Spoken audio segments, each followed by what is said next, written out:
se retrouve pour la correction des exercices 52 et 54 sur lesquels on vous a travaillé donc sur les équations cartésiennes mais avec les vecteurs normaux. Les vecteurs normaux.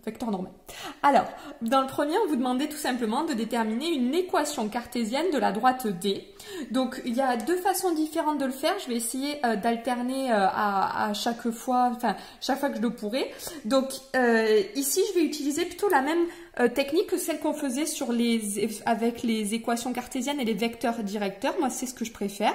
Donc, je vais prendre un point qui appartient à la droite, que je vais appeler D.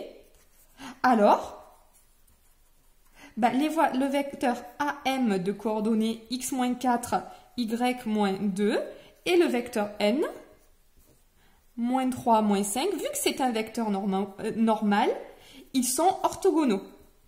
Donc la définition, on se rappelle, hein, enfin on vient de faire le cours, mais d'un vecteur normal, c'est que si j'ai une droite, un vecteur normal, c'est un vecteur qui est comme ça. Hop, voilà. Et donc si je prends n'importe quel vecteur qui est sur la droite, donc là en fait je prends deux points de la droite, A et M, ce vecteur AM et ces vecteurs N, ils seront orthogonaux.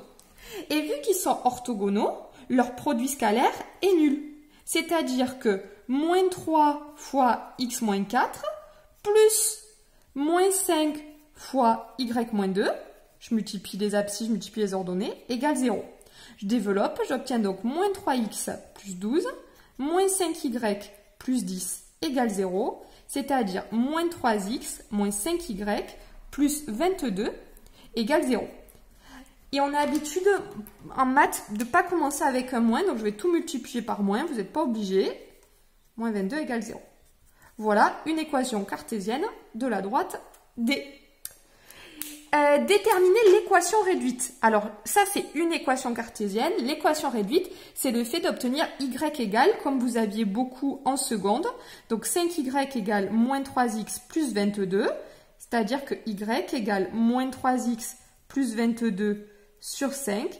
Et ça, je vais le découper. Ça fait y égale -3 cinquièmes de x plus 22 cinquièmes. Voilà, ça faisait des décimaux. Vous pouviez le mettre en décimale, il n'y a pas de souci. Ici, je ne vais pas spécialement le faire.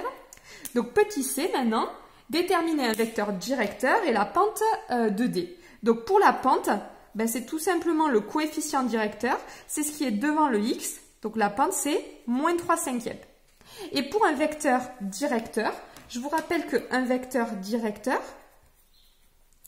c'est un vecteur qui est de la forme directeur -BA, tout simplement. Donc ici, B, c'est le coefficient devant le Y, c'est-à-dire 5, donc ça fait -5, et A, ça fait 3. Tout vecteur qui est collinaire à celui-là fonctionne, est juste. C'est-à-dire que vous pouvez avoir le vecteur 5 - 3, vous pouvez avoir le vecteur aussi 1, et donc j'ai divisé par 5 de chaque côté, -3 cinquièmes. Celui-là, quand il y a le 1 devant, on retrouve la pente, donc c'est logique, c'est ce qu'on a obtenu ici, etc., etc. Maintenant, exercice 54. On vous donne cette fois-ci deux équations et on vous demande d'extraire deux vecteurs normaux à un vecteur normal de chaque droite. Donc pour la droite 1, pour D1, un vecteur normal, c'est AB, donc c'est-à-dire vu que c'est 1x plus 2y, voilà. Et pour la droite D2, vous avez -3x moins 6y, donc c'est -3, -6, c'est très facile. En déduire que les droites D1 et D2 sont parallèles. Alors, qu'est-ce qui se passe ici? Si les droites D1 et D2, elles sont parallèles,